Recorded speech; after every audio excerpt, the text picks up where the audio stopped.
समजा अचानक तुमच्याजवळ असलेल्या शेअरची संख्या दुप्पट झाली तर, आणि पैसे मात्र तेवढेच राहिले तर हे कसं शक्य आहे?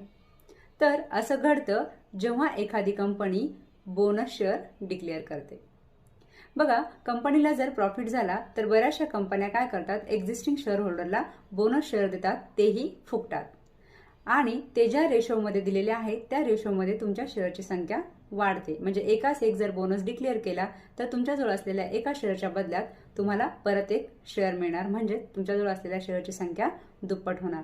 पण लक्षात ठेवा, त्याचबरोबर त्या शेअरची किंमत देखील त्याच प्रोपोर्शनमध्ये कमी होते. म्हणजेच फक्त नंबर ऑफ शेअर्स वाढतात पण पैसे मात्र तेवढेच दिसतात. तर या बोनस शेअरबद्दल तुम्हाला आणखीन डिटेल माहिती हवी असेल तर मी यावरती एक लॉंग व्हिडिओ बनवलेला आहे, त्याची लिंक मी तुम्हाला डिस्क्रिप्शनमध्ये देते, नक्की बघा. आणि त्याचबरोबर व्हिडिओ आवडला असेल तर नक्की लाईक, शेअर आणि कमेंट करा. आणि चॅनलवर नवीन असेल तर चॅनलला सबस्क्राईब करायला विसरू नका. धन्यवाद.